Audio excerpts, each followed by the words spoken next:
છેલ્લા 2 દિવસથી સુરત, નવસારી, વલસાડ અને વિશેષ કરીને દક્ષિણ ગુજરાતની અંદર વરસાદના રેડ એલર્ટ પછી આજે પણ ભયંકર સ્થિતિ છે। તંત્ર પૂરી તરફ કામ કરવાનો પ્રયત્ન કરી રહી છે। નવસારીમાં 4 હેલિકોપ્ટર તૈનાત છે, પરંતુ એટીસી તરફથી ઉડવાની મંજૂરી મળતી નથી। એટલે કેટલી જગ્યાએ જે લોકો ફસાયા છે એમના ફોન કોલ આવે છે, મેસેજ આવે છે, પરંતુ ત્યાં હોડી દ્વારા કે ચોપર દ્વારા પણ પહોંચી શકાય એવી સ્થિતિ નહીં હોવાને કારણે તંત્ર પણ ત્યાં પહોંચી શકવા માટે અસમર્થ છે। મારે આપ સૌને પણ વિનંતી છે કે આજે પણ રાતથી કાલ સવાર સુધી પણ રેડ એલર્ટ આપવામાં આવ્યું છે। સ્થિતિ કદાચ વધારે બગડવાની પણ શક્યતા છે અને એટલા જ માટે એકજૂટમાં રહીને ઘરમાંથી બહાર નીકળવાનો પ્રયત્ન ન કરતા, કોઈ પણ વસ્તુ અત્યંત આવશ્યક હોવા છતાં પણ બહાર નીકળવાનું ટાળવા માટેનો પ્રયત્ન કરશો એવી પણ તમને વિનંતી છે। અને વિશ્વાસ છે કે પરિસ્થિતિની ગંભીરતા તમે પણ સમજી શકો છો। કાંઠા વિસ્તારના અનેક ગામોની અંદર પાણી ભરાયા છે।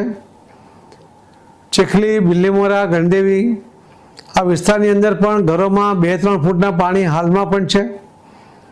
લાઇટ પણ સ્વાભાવિક રીતે હમણાં પાવર બંધ છે, પરંતુ આ વિકટ પરિસ્થિતિને હજુ પણ આપણે કદાચ 10-12 કલાક સુધી એનો સામનો કરવો પડશે। આપણા બધા જ પ્રયત્નો છતાં પણ તમે જ્યાં છો ત્યાં એકબીજાને જે કંઈ મદદ કરી શકે એ કરવાનો પ્રયત્ન કરજો। એકબીજાને ભોજનની વ્યવસ્થામાં પણ જો મદદ કરી શકતા હોય તો કરજો। બાળકો માટે પણ કંઈ જરૂરિયાત હોય ને તમારી પાસે ઉપલબ્ધ હોય તો એનો પણ તમે પ્રયત્ન કરજો, એ મારી સૌને વિનંતી છે। અને વિશેષ કરીને હું પાર્ટીના કાર્યકર્તાઓને પણ વિનંતી કરું છું કે તમે પણ તમારાથી બનતી મદદ કરવાનો પ્રયત્ન ચોક્કસપણે કરજો। અને એ રીતે પણ આ જે કુદરતી આફત આપણી સામે આવીને પડી છે ત્યારે આપણે બહાર નીકળીને આમાં કેટલી મદદ કરી શકીએ તો એ કરવા માટેનો પ્રયત્ન ચોક્કસ કરજો। પણ છતાં સાથે સાથે સાવચેતી પણ રાખજો। જરૂર કરતાં વધારે દુસ્સાહસ કરવાને બદલે તમે પ્રમાણસર અને ગણતરીપૂર્વકનો સાહસ કરીને જે સફળતાપૂર્વક મદદ કરી શકાય એટલો જ કરવાનો પણ પ્રયત્ન કરજો, એ પણ મારી વિનંતી છે।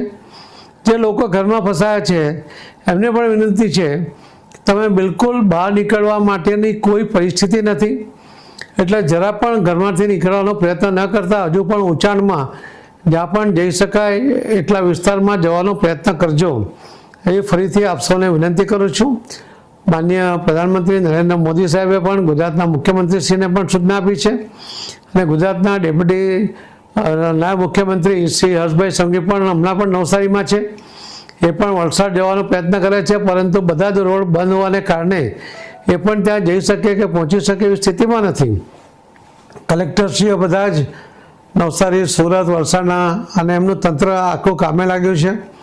મને વિશ્વાસ છે કે આ કટોકટીના સમયમાં આપણે કુદરતી આફતમાં એકબીજાના સહાયરૂપ થઈને કોઈ પણ જોખમ લીધા વગર આપણે પોતે પોતાની જાતને, પોતાના કુટુંબને, આપણા ગામમાં લોકોને સાચવીએ, એમને બચાવવાનો પ્રયત્ન કરીએ, એ મારી આપ સૌને વિનંતી છે।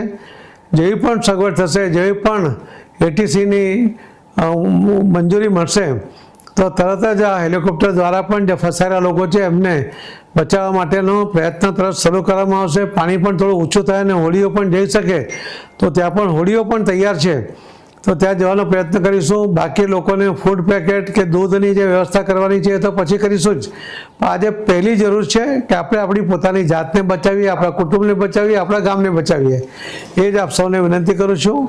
આપ સૌનો આભાર માનું છું અને આ પરિસ્થિતિમાં પહોંચી વળવા માટે આપ પૂરતી કાળજી લેશો એ ફરી આપને વિનંતી કરું છું। ધન્યવાદ।